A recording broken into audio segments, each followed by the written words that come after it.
این معنی که وقتی ما استنباط میکنیم و حکم میکنیم که بشر در اموری که جنبه اخلاقی داره و نیک و بد درش مطرحه و به دنبالش مسئولیت هست و مکافات هست، در این قبیل افعال اختیار داره، از کجا این حکم ما میکنیم که بشر در این موارد اختیار داره؟ یعنی به چه دلیل اینطور معتقد میشویم؟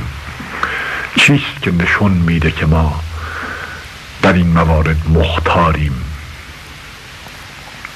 به عبارت دیگر، دلیل ما برای اثبات اختیار بشر در این قبیل امور چیست؟ در جواب این سوال شما خیلی روشن باید عرض کرد که اختیار رو، یعنی وجود اختیار رو به دلیل معنی نداره که اثبات کنیم. حالا چرا معنی نداره که اثبات کنیم؟ چون اون چه به دلیل اثبات می شود به حکم همون دلیل لازم می آید. لابد متوجه منظور بنده هستید. یعنی وقتی ما دلیل میاریم که مختاریم، معنیش اینه که به حکم این دلیل اختیار ما ناگزیره. پس خود اختیار هم یه امر ایجاب شده به دلیل می شود، امر ایجاب شده با جهت و سبب و علت می شود. بنابراین نمی توان عنوان اختیار رو برش اطلاق کرد، چون دلیل چیزی جز این نیست که ما علل و اسبابی رو که مقدم بر اون امر وجود داره ذکر بکنیم و نشون بدیم که اون علل و اسباب این امر رو ایجاب میکنه. وقتی هم که این طور باشه اون امر ایجاب شده با اون علل و اسبابه، بنابراین نمیتونه امر اختیاری باشه به اون صورت که ما میگیم اگر انسان بخواد میکنه، نخواد نمیکنه. پس منافات داره با مفهوم اختیار که ما بخوایم اختیار رو به حکم جهات موجه کنیم، به حکم دلائل مدلل کنیم. اما این به اون معنا نیست که ما اختیار رو در خودمون احساس نکنیم، چون اختیار امری است که ما اون رو به احساس در میابیم، از جمله امور وجدانی، امور باطنی که با شعور خودمون بهش توجه میکنیم و وجود اون رو در خودمون حس میکنیم، یکی هم اختیاره. شاید لازم باشه در این مورد یه توضیحی یا تمثیلی بیفزاییم. ببینید، هیچ کس شک نداره در این که میترسه، یعنی ترسی در او هست، یه حالتی به نام ترس درش وجود داره و هیچ گونه دلیلی هم لازم نیست که انسان به خودش اثبات بکند که ترس داره. یعنی شما به دلیل خارجی هرگز نمیایید و اگرم بیایید نمیتونید اثبات کنید که حالت ترس در شما هست. چرا؟ برای اینکه ترس امر خارجی نیست تا از روی قرائن و دلایل وجودش برای شما اثبات بشه. یه امر درونی است، امر مجرب به تجربه وجدانی است و وجود اون در خود ما احساس میشه. به همین سبب هیچ کس دلیلی نمیخواد برای اینکه وجود ترس رو به حکم اون دلیل قبول بکنه در خودشان. یعنی ترس یه حالتی است که ما در بعضی از موارد احساس میکنیم که در ما پیدا میشه.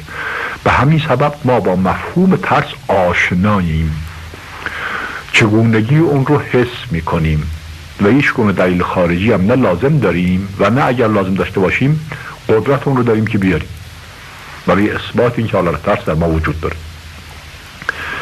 یا همونطور حالت خشم رو هر کسی در خودش احساس میکنه در مبارزه ظاهر شده و خوب میفهمه که منظور چیه و میپذیره وجود اون رو بدون که احتیاج باشه برای آوردن دلیل خارجی برای وجود خشم. باز همینقدر که ما حالتی رو از حالات درونی خودمون که مربوط به افعال و احوال ماست احساس بکنیم به تجربه درونی، وجود اون رو قبول میکنیم، وجود اون رو تصدیق میکنیم، مگر اینکه دلیل خارجی اقامه بشود برای رد احساسی که ما در خودمون میکنیم که اون مطلب دیگری است. یعنی در واقع دلیل خارجی لازم نمیاد برای اثبات وجود احوال درونی، بلکه دلیل خارجی لازم میاد برای اینکه ما حکم بکنیم که اون چه احساس میکردیم صحیح نبوده، ما فریب میخوردیم با احساس خودمون. اون دلیل خارجی لازم داره، نفیش دلیل لازم داره نه اثباتش، چون ثبوتش به حکم احساس حاصله.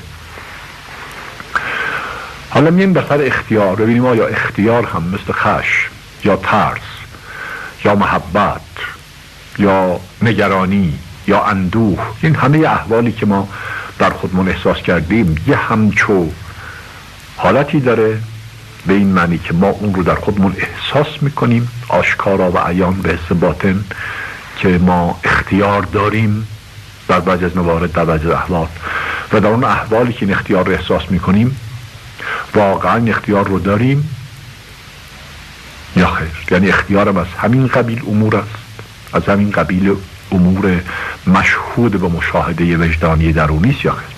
اینجاست که باید درک کرد که بله از همین قبیل اموره. چرا؟ برای اینکه ما احساس میکنیم اون رو در خودمون. چگونه احساس میکنیم؟ دو موردش خیلی محسوسه. در دو مرحله احساس اختیار در ما بسیار بارزه و اون دو مرحله با دو تا علامت مشخص میشه. یکی از این دو علامت تردیدی است که قبل از وقوع فعل، یعنی قبل از ارتکاب فعل، در خودمون احساس میکنیم. شما در بعضی از افعال وقتی شروع به کار میکنید تردید دارید که اون کار رو انجام بدید یا انجام ندید و طول میکشه کمابیش بسته به اختلاف موارد که شما تصمیم بگیرید که باید انجام بدید یا نباید انجام بدید. این تردید رو هر کسی در خودش احساس میکنه و اگر کسی بگوید من هرگز در مورد کارها تردید ندارم که بکنم یا نکنم، در واقع خودش رو میفریبد یا قصد فریب ما رو داره. تردید دست میده. هر کس معنی این تردید رو خوب میفهمه. مثلا فرض فرمید امروز شما تصمیم میگیرید که بروید دنبال فلان کار و برای رفتن دنبال فلان کار جریان عادی روزمره زندگیتون رو باید تغییر بدید. این تردید بهتون دست میده این کار رو بکنید یا نکنید. همین تردید نشان از چی دارد؟ اگر درست دقت بکنیم، اگر ما ملزم و مجبور به انجام فعل خودمون رو احساس میکردیم با این تردید آشنا نبودیم، معنی نداشت این تردید برامون. همین که میگم بکنم یا نکنم نشان از این دارد که این منم که باید تصمیم بگیرم برای انجام دادن یا انجام ندادن این کار. اگر واقعا این اختیار رو در خودم احساس نمی کردم معنی نداشت تردید من. دلیل واضحش هم اینه، مثال واضحش اینه، شما هرگز تردید نمی کنید در اینکه آیا باید غذا بخورید یا نخورید، یعنی در موردی که برای رفع گرسنگیتون لازمه، مگر در موردی که بتوانید بخورید یا نخورید، یعنی باز موضوع توانستن خودتون در میان باشه. اما اونجا که سد جوع به حکم طبیعت لازم میاد دیگه این تردید مفهومش از دست میده. یا واضح‌تر از اون، شما هرگز تردید به خودتون راه نمیدید که باید نفس بکشید یا نفس نکشید. پس بنابراین در مورد کاری که ما خودمون رو به اون ملزم احساس میکنیم ما تردید نداریم. پس اگر تردید به ما دست میدهد درباره بعضی از افعال در زندگی خودمون، دلالت بر این میکند در مورد اون افعال خودمون رو مختار اسم میکنیم. یعنی احساس اختیار در ما وجود داره که تبعیدا معنی پیدا کرده. همین که میگیم اختیار امریست که احساس میشود و نشانش، علامتش تردید داشتن قبل از عمله. میتوانید تردید رو از خودتون رفع کنید، هرگز در هیچ موردی تردید بهتون دست ندهد. اون وقت میتوانید قبول بکنید که شما و همه مردم که با این تردید بیگانه اند، همه کارهای خودشون رو الزامی و جبری احساس میکنید. یه نشانه دیگرش هم ندامت بعد از عمله. تردید قبل از عمل و ندامت بعد از عمل. ندامت بعد از عمل به این معنی که وقتی شما کاری رو مرتکب شدید بعد پشیمون میشوید که چرا مرتکب شدم، کاش این کار رو نمی کردم. به اصطلاح خودمون چرا عقل بعدی من قبلا برام پیدا نشده، یا تدبیر بعدی من چرا قبلا بهم دست نده، یا چرا نپرسیدم، چرا مشورت نکردم، چرا دقت بیشتر نکردم. پشیمانی که دست میده. ندامت. تردید قبل از عمل، ندامت بعد از عمل. مادام و مدام که ما در حالی هستیم که احساس ندامت برامون معنی داره بعد از عمل، ناگزیر به حکم همون احساس خودمون رو در اون عمل مختار میدونیم. یعنی وقتی ما حق داریم بگیم که احساس اختیار در خودم نمی کنم، من خودم رو مختار نمی بینم، که حقاً به هیچ وجه حق پشیمون شدن، در موردی به خودم این حق رو به خودم ندم. یا مفهوم مخالفش، رضای خاطر. پشیمانی در مورد کار بد، رضای خاطر در مورد کار خوب. یه کاری رو انجام دادم، بعد به خودم میبالم، از خودم راضی هستم، اصلا خرسندم، خوب کردم انجام دادم، خوشحالم، مسرورم که این کار رو انجام دادم. این ندامت یا رضایت که بعد از عمل دست میدهد نشان از چی میتونه داشته باشه؟ نشان از این که این من بودم که این کار رو کردم.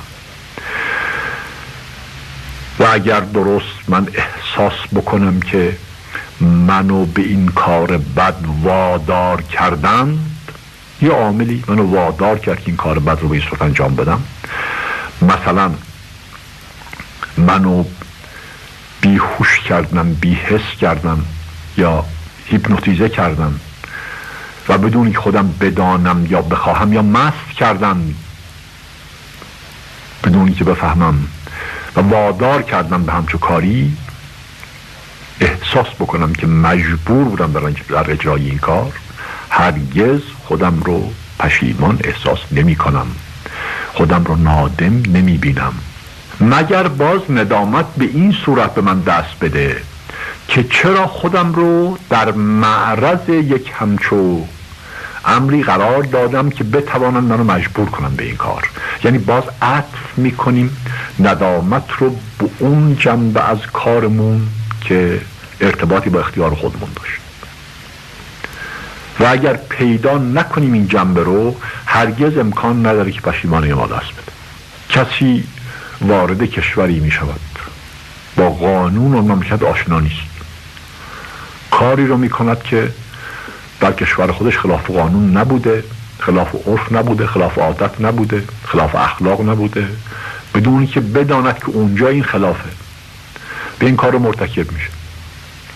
میگیرند، میبرند، مجازات میکنن، مجازات تحمل میکنن به حکم قانون، ولی هرگز به حکم وجدانش پشیمانی بهش دست نمیده، برای اینکه اون کار رو خلاف نمیدونسته، بنابراین در اختیار خودش نبوده که از اون تخلف بکنه، که خلاف نمیدونه تخلف هم معنی داشته باشه، مگر به این نسبت و به این دلیل خودش رو پشیمان احساس بکنه که چرا من قبل از اقدام به این کار نپرسیدم، تحقیق نکردم، ندانستم، توجه نکردم که میشه تحقیق کرد و فهمید که آیا این کار خلاف در اینجا یا خلاف نیست. یعنی باز به مناسبت کاری که میتوانست انجام بده و در اختیار خود او بوده خودش رو میتواند پشیمان احساس بکنه. این دو تا علامت، تردید قبل از عمل و ندامت بعد از عمل، حکایت از این میکند که انسان خودش رو مختار حس میکند. در واقع همونطور که حس میکند که ترس درش وجود داره در بعضی از موارد و ترس معنی پیدا میکنه براش، همونطور که حس میکنه که خشم براش وجود داره در بعضی از موارد و این خشم رو حس میکنه، معنیشو میفهمه، همونطور که احساس میکنه که نگرانی و اندوه بهش دست میده و اینا همه معنی داره، همونطور هم حس میکنه که تردید بهش دست میده، ندامت هم بهش دست میده. بنابراین خودش رو مختار میدونسته در کاری که میخواسته انجام بده یا انجام داده و تمام کرده. بنابراین اختیار یه امری که ما خودمون حس میکنیم و امری رو که حس میکنیم با این شواهد نمیتونیم بگیم وجود نداره. دلیلم نمیخواد، چون دلیلش همین دو علامتی است که اون رو محسوس و مشهود ما قرار میده. حالا گذشته از بازخواسته که از دیگران میکنیم که میره و جز مسئله مجازات و مکافات، در خودمون وجودش رو در درون خودمون از روی این دو قرینه احساس میکنیم.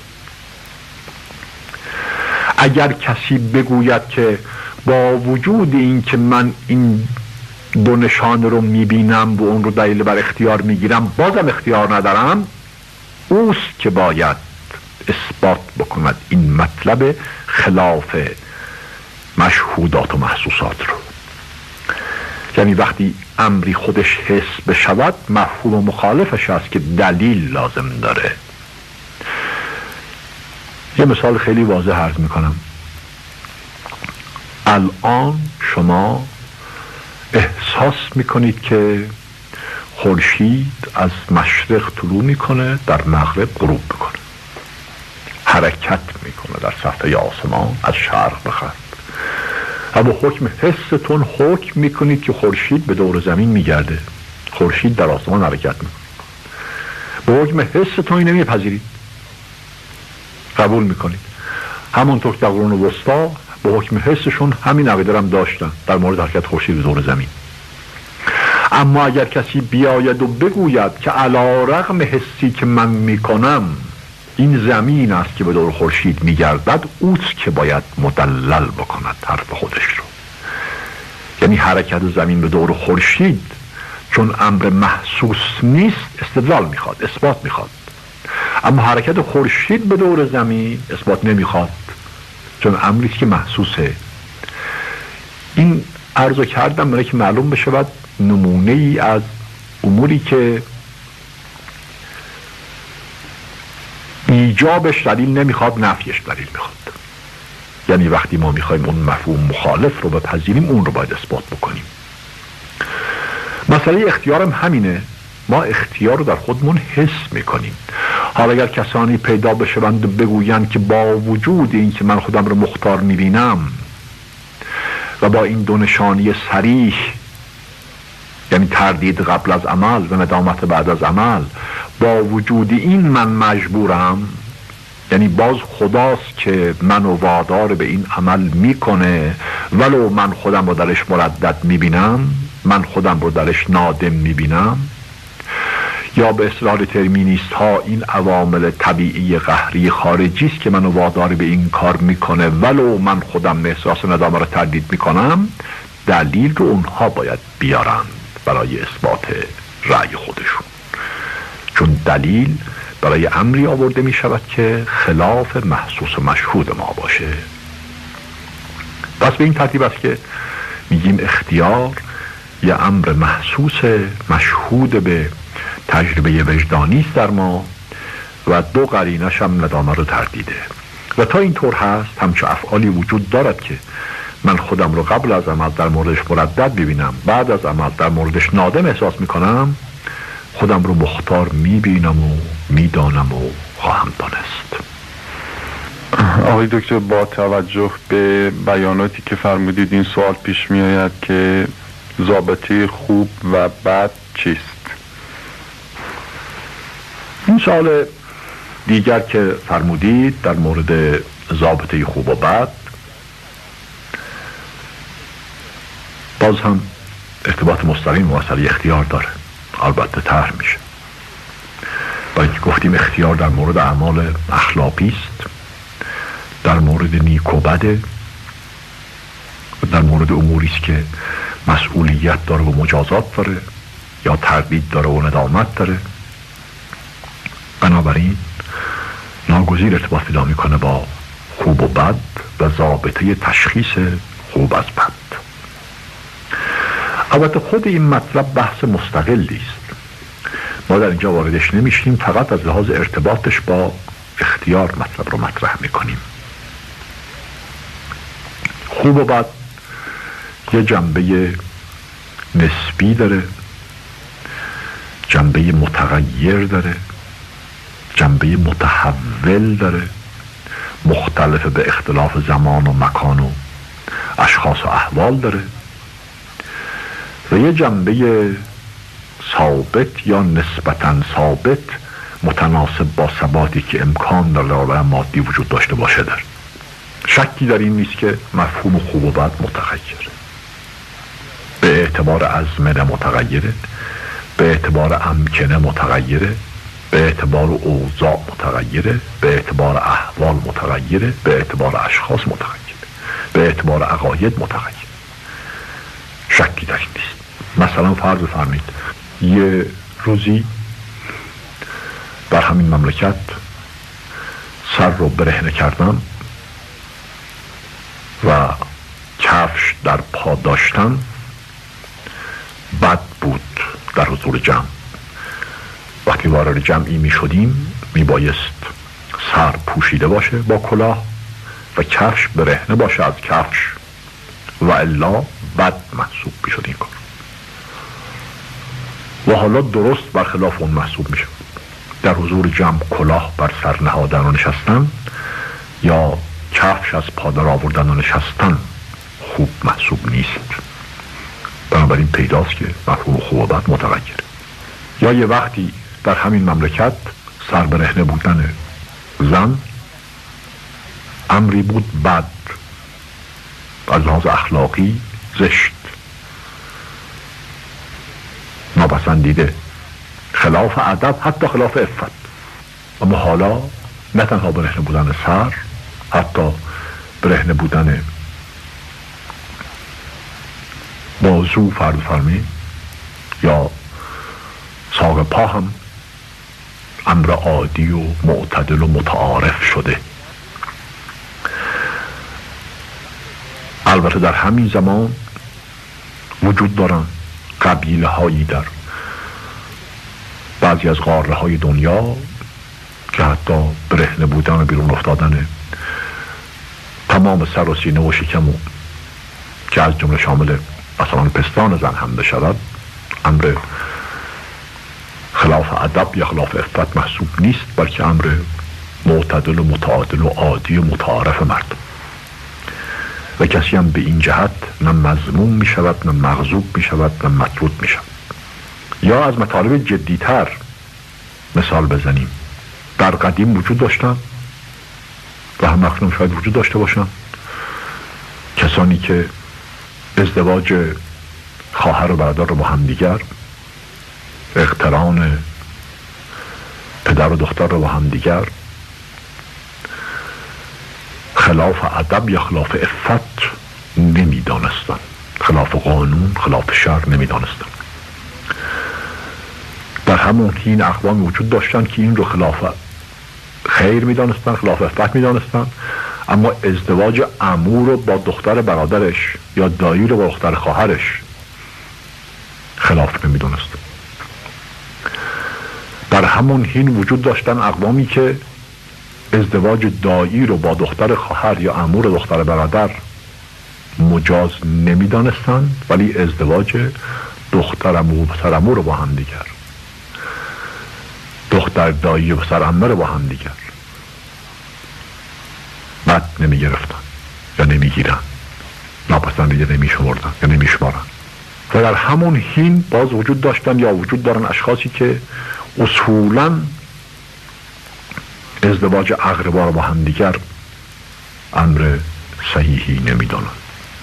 یا فرض کنید در وقتی در مکانی حتی دست دو زن و مردی که محرم همدیگر نیستن وقتی همدیگر میخورد، این گناه بود، معصیت بود، گناه هست، معصیت هست. اما کسانی هستند که حتی یه زن و مرد تماغوش همدیگر که میرقصن، این رو هم خلاف اخلاق نمیدانند، بد نمیشمارند یا نمیشمردند. میدانید کسانی بودن که کشتن اشخاص رو نه تنها بد نمیدونستن، حتی خوردنشون رو هم بد نمیدونستن. گوشت آدم رو میخوردن به عنوان یک امر معتدل و متعارف و متداول. این که به صیغه ماضی ادا میکنن چون دیگه گویا نشود یا به ندرت بشود پیدا کرد اشخاص آدم خوار در بین قبایل، ولی اون چه مسلمه وجود داشته هم چیزی و خیلی هم دور نیست اگر از بین رفته باشه. مدت زمانی نگذشته از زوال این رسم، شاید هم پاک زایل نشده باشه و نمونه‌اش وجود داشته باشه. یا از این مرحله که بگذاریم، کشتنشون رو به دلایل مختلف، به دلیل اینکه از قبیله من نیست، به دلیل اینکه دین من نداره، به دلیل اینکه از نژاد من نیست و به اقسام دلایل. یا در مورد تجاوز به حقوق اشخاص، یه زمانی بود که یه آدم رو میشد مثل یک متاع خرید، فروخت، مالک بود و به ارث منتقل کرد به وراث بدون اینکه انسان خلافی کرده باشه با ارتکاب این عمل. اما زمانی هم رسید یا میرسه یا خواهد رسید که نه تنها خود اشخاص رو تفوه نمیشود به این کرد که انسان بتواند مالکشون بشه، حتی دسترنجشون رو هم به طور مستقیم یا غیر مستقیم اگر احساس بشود که کسی از دستشون خارج میکنه بدون که خودشون بدانند یا ندانند، این امر رو به عنوان غصب، به عنوان استثمار، به عنوان تجاوز به حقوق اشخاص تقبیح میکنند و مذموم میشمارند. پس مواجه فهمید که چگونه خوب و بد متغیر در همه موارد به تبع اوضاع و احوال اشخاص و امکنه و ازمنه. از هر کسی بپرسید کدومی که از اینا خوبه، میگه اون چه من میکنم. چرا؟ برای که من صحیح میدانم، صحیح عمل میکنم، صحیح فکر میکنم، صحیح حکم میکنم و دیگران اینطور نیست. و پیداست که همه میتوانند این حرف رو بزنن در مورد خودشون و میزنن. اما یه امرم باید متوجه بشویم، این نسبیت اینقدر نیست که مفهوم اخلاق رو از بین ببرد، یعنی مفهوم نیک و بد رو زایل بکنه. این نسبیت اینقدر نیست، یعنی به این حد نمیرسه. منظورم اینه شما در همین مثالهایی که عرض کردم دقت بفرمایید و نظایر اونها میبینید که اون چه تغییر میکند حدود احکام و اخلاق است، و الا مفهوم ذاتیش یعنی ماهیتش ثابت یا تقریبا ثابت. این که اصلا تقریبا برای که عالم امکان، در عالم مادی ثبات مطلق نمیتونه وجود داشته باشه. تقریبا ثابت تا اونجا که میتوان از عالم امکان توقع ثبات داشت ثابت. به این معنا که درست است که آداب متفاوته اما مفهوم ادب ثابته. به این معنا که هیچ قومی و هیچ ملتی نیست که ادب براش معنی نداشته باشه، اما حدود ادب چیه این تغییر میکنه. نه در زمان و نه در مکان شما قومی رو پیدا نمیکنه که فاقد ادبی باشه که باید مراعات کرد. در حدود این ادب چیه اون تغییر میکنه. پس در واقع ماهیت امر ثبات داره. ماهیت امر دستخوش نسبیت کامل نیست، حدودش متغیره. ممکن نیست بشود قوم بی ادب پیدا کرد. پس ادب مطلقا صحیحه. البته این مطلق هم باز عرض کردم با توجه به اطلاقی در عالم امکان میتواند توقع برود. ادب مطلقا صحیحه و ثابت، حدودش متفاوت. یعنی شما قوم بی ادب نمیتوانید پیدا بکنید، اما اگر توقع داشته باشید که مفهوم ادب و حدودش یکسان باشه، اون وقت است که انتظارتون برآورده نمیشه. عفت و عصمت مفهومش ثابت، یعنی همیشه وجود دارد. معنی برای عفت، پاکدامنی وجود دارد. منتها حدود این معنی متغیره. همه باید عفیف باشند، این قاعده اخلاقه، به کسی هم تخلف از اون نمیکنه. ما اگر توقع داشته باشید که مفهوم ادب و حدودش یکسان باشه، اون وقت است که انتظارتون برآورده نمیشه.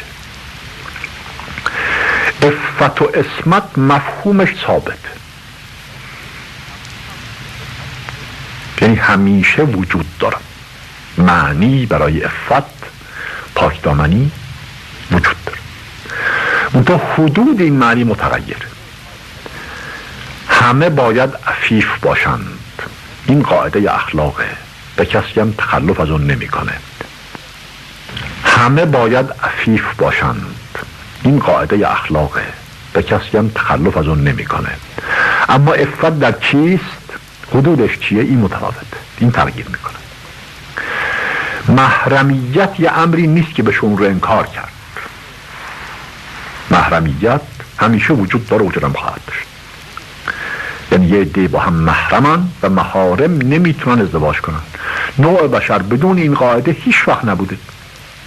اما محرم چیست و کیست و حدود محرمیت چیه؟ اون تفاوت میکنه، متفاوت میشود. یعنی با توجه به اینکه جنبه تغییر و جنبه ثبات نسبی وجود دارد در عالم، همیشه با توجه به این دو جنبه ما حکم میکنیم از یک طرف به ثبات ماهیات اخلاق و از طرف دیگر حکم میکنیم به تغییر پذیری حدود اخلاق، حدود نیکوبند. امکان نداره شما قومی رو پیدا بکنید که در اونجا محرمیت نباشه و ازدواج به این صورت که همه با هم، یا اون چه مردم میگوین هر که به هر که مجاز است، این هرگز پیدا نشده، هرگز دیده نشده. یا بعد از اینکه ازدواج واقع شد باز هر که به هر که مجاز است، این دیده نشده. اما اینکه حدود محرمیت چیست، کیست که محرم است، چیست که محرم است، متغیره، تغییر پیدا میکنه. در مورد همون قتلی که عرض کردم، آدم کشتن، اون چه مسلمه همیشه آدم کشتن، بله، قتل مکن. این حکم محکم از احکام عشره، یه قانون ازل و ابده، قتل مکن، همیشه جزء اخلاق بوده و هست و خواهد بود. منتها حدودش متغیره، یعنی کی رو نباید کشت، این تغییر میکنه. یکی میگوید از قبیله خودم حق ندارم بکشم، اما همین که از قبیله من نبود نه تنها میکشم بلکه میخورم. بنابراین حد قتل مکن حدود قبیله است. یکی میگوید حد قتل مکن این است که دین منو داشته باشه، کسی که دین منو داره حق ندارم بکشمش، خارج از دینم میکشم. نه تنها خوب میکنم میکشم بلکه ثواب میکنم که میکشم. یکی میگوید خارج از قبیلم قتل نمی کنم، خارج از دینم قتل نمی کنم، مگر اینکه اون که خارج از دین منه مشرک باشه یا مرتد باشه، اونجا میکشم. بنابراین حدود فرق میکنه، تفاوت پیدا میکنه. یکی میگوید خارج از قبیلم نمیکشم، خارج از دینم نمی کشم، خارج از نژاد خودم می کشم. اگه نژاد منو نداشته باشه حق دارم بکشمش، برای اینکه ارسله بر من تنگ نکنه که نژاد برترم. یکی میگوید خارج از قبیلم، خارج از دینم، خارج از نژادم نمی کشم. قتل مکن در همه این موارد برای من لازمه، محرزه، مگر اینکه با من در حال جنگ باشه. الان وضع کنونی دنیا، قتل مکن در دنیای کنونی ما به طور کلی با توجه به اخلاق بشری و انسانی که لااقل از لحاظ الفاظ و وسب ظاهر مورد قبول مردم و حکم اینه که هیچ کس حق نداره هیچ کس رو بکشه، ولو دینشو نداشته باشه، ولو از قبیلش نباشه، ولو از ملتش نباشه، ولو از نژادش نباشه، منتها مشروط بر این که در حال جنگ با او نباشه. در جنگ کشتن مجازه، یا مشروط بر این که خودش آدم نکشته باشه، چون کشتن قاتل به صورت اعدام قانونی مجازه.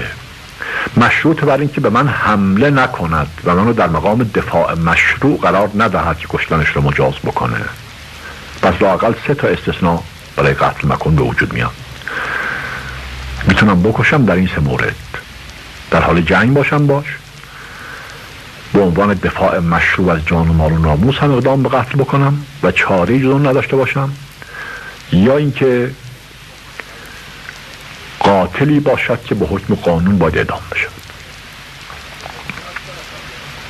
البته ممکن است برسد یه مقامی که بشریت در یک مرحله دیگری قرار بگیره از تحول خودش که حتی کشتن به عنوان جنگ رو هم صحیح نداند، چون اصلا جنگ رو صحیح نمیداند، خود جنگ رو بد میداند. یا کشتن قاتل رو هم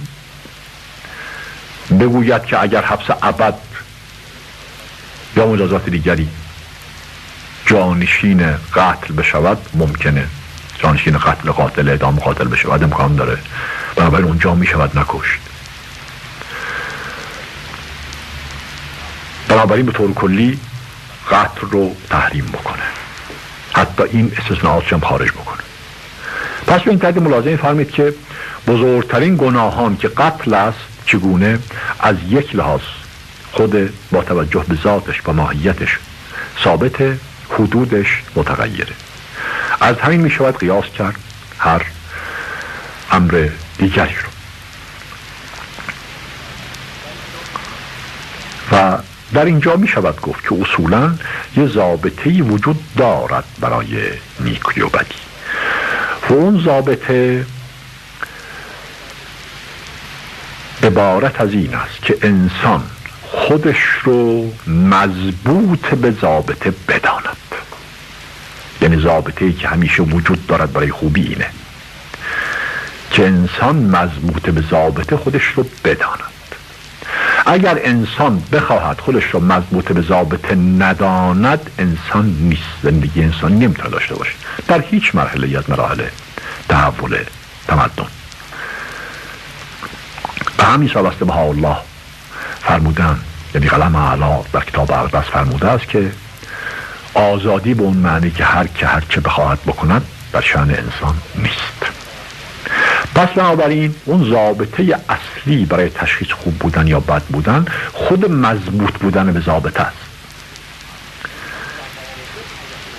منتها ضوابط البته متغیره. مضبوط بودن به ضابطه برای انسان یه اصل مسلمی است و خلاف اون بده. یعنی به هم ریختن ضابطه، هیچ ضابطه‌ای نباشد یا ضابطه‌ای که امروز ضابطه است به میل من در حالت دیگری عوض بشود، شکستن حد ضابطه، خود ضابطه، اصولا مضبوط نبودن به ضابطه، این بده و بد اصلی همینه. و همه ادیان و احکام هم در واقع انسان رو مضبوط به ضابطه کردن و اخلاق هم در همینجا مفهوم پیدا کرده. اخلاق عرفی هم، قانون هم در واقع تعیین ضوابط. بنابراین یه خیر وجود دارن، مضبوط بودن به ضابط است. اما خود این ضوابط چیست؟ البته تغییر میکنه. شک نیست تغییر میکنه. شک نیست که نسبیه. این ضوابط عرض کردم قانون تعیین میکنه، اخلاق تعیین میکنه، ادیان تعیین میکنه. به حکم شرایع ادیان و حقایق ادیان تعیین میشود. طریقت ها تعیین میکنه، مسلک ها تعیین میکنه، بسته به اختلاف مذاق اشخاص. اما اون چه مسلمه تعیین میشود. از لحاظ متدینین این ضوابط رو اراده الهی در تشریع شرایع تعیین میکنه، کلیاتشون، و برای تعیین جزئیاتش هم و حدود آزادی عمل انسان در جزئیات هم تکلیف کلی باز مشخص میکنه. بنابراین به اعتقاد متدینین و ادیان ضابطه خوبی و بدی حکم مظهر امر است در دوره اعتبار شریعت او. در دوره اعتبار شریعت مظهر امر الهی، حکم اون مظهر امر ملاک تشخیص نیک از بد است. اگر حکمی در موردی نشده باشه و مرجع تعیینش هم معین نشده باشه، هر کاری صحیح هست و هیچ کاری بد نیست. اگر حکمی تعیین شده باشه، به موجب اون حکم کار بد می شود یا خوب می شود. البته باز از دینی به دینی دیگر، از دوری به دوری دیگر تغییر پذیره، به همون دلیل که حدود این ضوابط ممکن نیست بتواند ثابت بود. به همین سبب هم هست که خود مظهر امر معصوم به عصمت کبری است. چرا؟ برای اینکه اون که او قرار میگذارد ضابطه خوبی و بدی است. پس معنی نداره که بگی مظهر امر گناه کرد، چون هر که او میکنه همون ضابطه است، همون ضابطه خوبی و بدی برای دیگرانه و خود او یفعل ما یشاء، یا مظهر یفعل ما یشاء الهیه. مظهر این صفت خداست. در مورد او گناه مفهوم پیدا نمیکنه. در مورد دیگران از لحاظ مطابقت افعال و احوالشون با احکام او البته مفهوم پیدا میکنه. خیلی ممنون، تشکر میکنیم از اینکه لطف فرمودید به سوال ما جواب دادید. جناب دکتر، در آیات قرآنیه و یا در ارواح مبارکه حضرت بهاءالله این معنی آمده است که خداوند یهدی من یشاء و یضل من یشاء است. آیا تصور نمی‌فرمایید که در این صورت هر کس که به مظهر ظهور ایمان نیاورد مقصر نیست، زیرا با توجه به معنای قبل خداوند است که هدایت می‌کند و یا گمراه می‌نماید؟ خیلی ممنونم که این سوال رو هم فرمودید، برای اینکه بتوانیم تا اونجا که امکان داشت در این بحث مطلب جبر الهی رو، تقدیر رو استیفا بکنیم. البته باز این استیفا نسبی، محدود، علل خصوص ساده شده است. جنبه فنیشو ازش گرفتیم برای اینکه بتواند فعلا تمام شده بدانیم. و این سوالتون همونطور که توجه فرمودید این است که وقتی انسان مختار است، البته این اختیار شامل ایمان آوردن یا ایمان نیاوردن او، هدایت یافتن یا به ضلالت افتادن او هم می شود. پس چگونه است که در بعضی از آیات این شواهد وجود داره؟ گفته شده این خدا هدایت میکنه، خداست که حتی گمراه میکند، خداست که علم رو، ایمان رو به دل اشخاص میافکند، یهدی من یشاء است، یضل من یشاء است و امثال ذالک.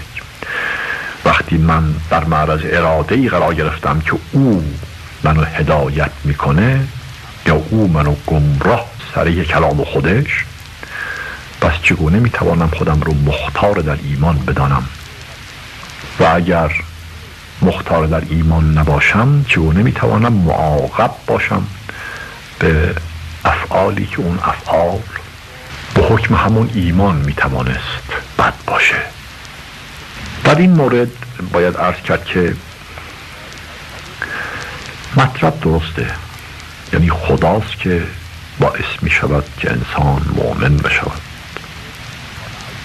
و اگر او نخواهد و اراده او اقتضا نکند، ایمان به دل آدمی راه پیدا نمیکنه.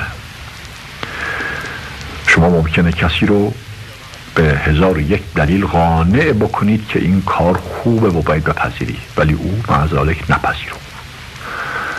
در مباحث تبلیغ خیلی آسان و خیلی شایع ما این رو میبینیم. مبلغی سعی میکند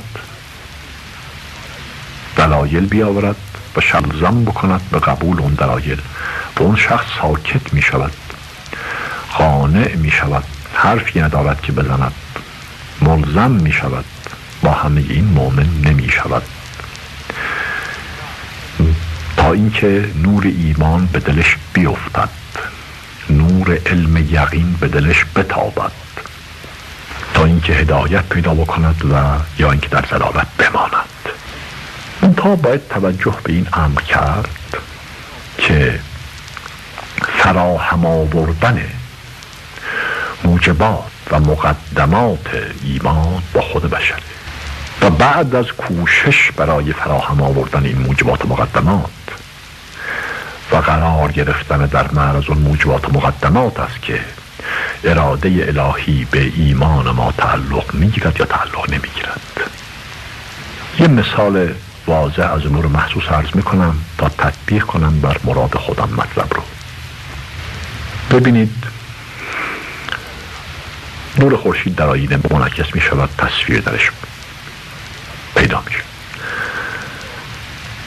بعدیست در اینجا این عرض بکنم که ما این مثال خورشید و آینه و تصویر رو خیلی زیاد میاریم و قبل از ما هم در عرفان و در حکمت الهی خیلی زیاد آورده شده، در اشعار هم میدونه. یه مثال تیپیک متداول کلاسیکه از خیلی از موارد ما رو مستغنی میکنه در شرح و بیان برای واضح کردن مطلب.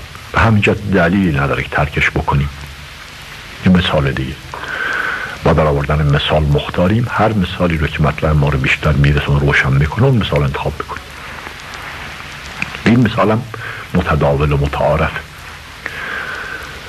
نور خورشید در آینه منعکس میشه، جلوه میکنه، تصویر درش میفته. البته اگر نور خورشید از خارج به این آینه نیفتد هرگز این آینه روشن نمیشه، تصویرم منعکس نمیکنه، در این شک نیست.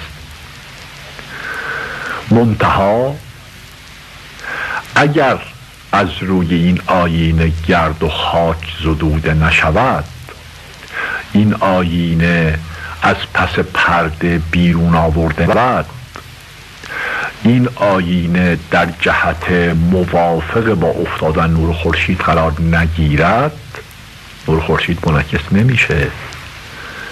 پس ملاحظه می‌فرمایید که یه جهدی قبلا باید بشود برای اینکه آینه با زدودن گرد و غبار کدوره با قرار گرفتن در جهت تابش نور خورشید واقع بشه. البته در اون موقع اگر نور خورشید بهش نیفته منعکس نمیشه، تصویر نشون نمیده. این مثال منطبق رو مطلب میکنیم.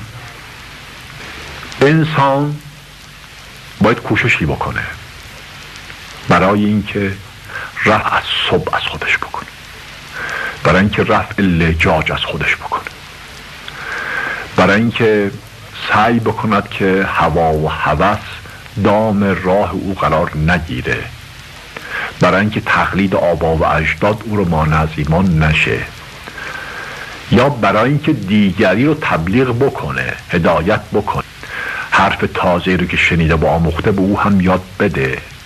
اینها رو انسان باید بکنه، چه به صورت فعل، چه به صورت انفعال، چه به صورت تأثیر، چه به صورت تأثیر باید انجام بده. اگر نکنه خلاف کرده، قصور از اوست، گناه هم از اوست، معصیت هم از اوست. اما وقتی اینها رو انجام داد تا اونجا که به اون مربوط بوده انجام داد، این کفایت نمی کنه برای مؤمن شدن خودش یا مؤمن دیگری. اون وقت تابش نور الهی هم لازمه، تعلق مشیت الهی برای ایمان آوردن او هم لازمه. این مطلب دوتاست. یه قسمتش مربوط به کوشش ماست که اگر نکنیم بد کردیم، و یه مقدارش مربوط به تابش نور الهی است و فرود افکندن نور علم و ایمان در قلب ماست و تعلق بخشیدن هدایت به ماست که البته اگر انجام نگیرد باز ما مؤمن نمی شویم. بنابراین کسی که ایمان نمی آورد ممکن است ایمان نیاوردن او موقوف به این حد که شرط خودش رو به جا نیاورده، جهد خودش رو نشون نداده، اونجا رو که در طاقت او بوده انجام نداده. یعنی خدا میخواست است او ایمان بیاورد، منتها قسمتی رو که موقوف به حصول استعداد در خود او بوده، قسمتی رو که موقوف به بذل مجاهده در جانب خود او بوده انجام نداده و چون خدا او رو در اون قسمت مختار نهاده بود بنابراین ایمان نیاورده. پس در واقع تعلق اراده الهی به هدایت او دست منتها خود او نخواسته است یا نتوانست این تعلق رو بپذیره. البته در این موارد مسئوله. اما اگر اون چیزی که او مربوط است انجام داد و اون وقت ایمان نیاورد، شرط کوشش رو به جا آورد و ایمان بهش تعلق نگرفت، اون وقت معلوم می شود که خواست خدا نبوده است و ایمان بیاره. با ناگفته نگذاریم که چون همیشه تعلق اراده الهی به خیره و خیر امر اکثر است، امر اکثری است در مقابل شر که امر اقلی است. بنابراین اصل این است که اگر مجاهدت از طرف انسان به عمل بیاد، تعلق ایمان از طرف خدا وحی انجام میگیره و موارد نادری ممکن است پیش بیاید که با وجود مجاهدت بنده خدا نخواهد که او مؤمن بشود. موارد نادر، خیلی نادر. اون موارد نادر وقتی پیش میاد در واقع ایمان آوردن صلاح او یا صلاح آتیه او یا صلاح نوع بشر، صلاح نمیدونم ملت او و امت او نیست که این ایمان آورده بشه. یک نمونه، مثلا یک نمونه خیلی عادی عرض میکنم از اموری که اظهار شده، نه از اموری که در پس پرده تقدیره. در موردی به ما بهایی ها گفته می شود که در فلان جا یا در فلان موقع تبلیغ نکنید، در فلان مملکت تبلیغ نکنید یا در فلان جا تبلیغ نکنید. البته با تبلیغ نکردن ما یه عده هدایت نمیشن دیگه. یعنی ما با حکم کلمه الهی ممنوع از تبلیغ در اون محل شدیم، پس ناگزیر یه عده ممنوع از این شدن که ایمان بیارن. مثال ظاهر برای اینکه چگونه مشیت خدا تعلق میگیره به این کسان ایمان بیارن یا نیارن. ایمان نمیارن، با همین سبب ظاهر نشون داده میشه که ایمان نمیارن. ایمان نیاوردنشون هم تا حدودی ارتباط پیدا میکنه با این که ما نخواستیم تبلیغ کنیم. چرا؟ برای اینکه ممنوع از تبلیغ بودیم در اون محل یا در اون زمان. چرا؟ برای اینکه مصلحت عام اقتضا میکنه، مصلحت عام دیانت و هدایت اقتضا میکنه که در اینجا این ابلاغ کلمه نشود، ولو اینکه منجر به این بشود که عده‌ای در ضلالت بمانند.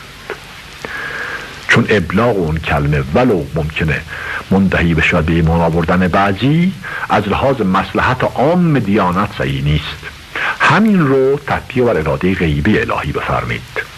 وقتی تعلق میگیرد اراده خدا به این که شخصی یا گروهی در مکانی یا در زمانی ایمان نیاورند، برای این است که مصلحت عام هدایت نوع بشر و مصلحت عالم به هم نخورد. البته در این قبیل موارد ناگزیر مسئولیت هم تا اون حدودی که موقوف به تعلق اراده الهی بوده متوجه نیست به اون اشخاص که ایمان نمیارن. یعنی در واقع کسی که از هر لحاظ خودش آماده برای ایمان آوردن بوده، مانع ایمان آوردن و این بوده است که ابلاغ کلمه بهش نشده، یا احبا ممنوع از ابلاغ کلمه به او بودند، یا به طور غیبی اراده الهی تعلق باعث بگیره به هدایت تعلق نگرفته، او مسئول ایمان نیاوردن خودش نیست در قبال اراده الهی. مگر تا اون حدودی که خودش باز استعدادشون نداده، کار نکرده، مجاهدت نکرده. البته این اشخاص معاقب هستند، منتها به حکم ایمان سابق خودشون معاقب است، به حکم عقلشون معاقب است، به حکم اون چیزهایی که به عرف متداول خودشون صحیح هست یا صحیح نیست معاقب است. چون ایمانی رو که باید بیارن به حقیقتی که بهشون القا میشه در واقع به مشیت الهی ثواب نبوده است که تعلق بگیره. پس از این لحاظ او واقعا هم معاقب یا مسئول نیست. مسئولیت او صرف با توجه به اعمالی است که به حکم ایمان موجود خودش یا به حکم عقل فطری خودش، عقل موهوب خودش بد بوده یا خوب بوده. یعنی به هر صورت چون جنبه اخلاق در میانه سلب مسئولیت نمیشه، سلب مکافات نمیشه. منتها این مکافات یا این مسئولیت به حکم ضوابطی است که ایمان معهود او یا عقل معهود او این رو اقتضا میکنه، نه اون مطالبی که به حکم ایمانی که باید پیدا میکرد و پیدا نکرده چون مشیت الهی تعلق نگرفته معاقب بشود یا مسئول بشود. امیدواریم به این ترتیب توانسته باشیم از مبحث جبر و اختیار لااقل تا حدودی توجه به جبر الهی یعنی به تقدیر و سرنوشت دارد فتالیسم عرض کردیم بیرون بیاییم. البته عرض کردم این مسئله نیست که بشود از اون فارغ شد، چون از امهات مسائل فلسفی و کلامی الهی است و عرصه سخن مجال بسیار زیاد درش داره. فقط تا حدودی که حوصله بحث ما مقتضی بوده است میتونیم بگیم که خارج شدیم یا میبایستی خارج بشیم، تا انشاءالله فرصتی پیش بیاد در آتیه بتوانیم در مطلب جبر از لحاظ علمی به عنوان دترمینیسم، به عنوان رابطه ضروری علل با معلولات بدون ارتباط به تقدیر الهی که متداول عصر است، متداول زمان است، فعلا وارد بحث در این مسئله بشویم و یه صحبت دیگری هم افتخارش رو با دوستان خودمون پیدا بکنیم. فعلا تشکر میکنم از همکاری که در جریان این بحث با بنده فرمودید.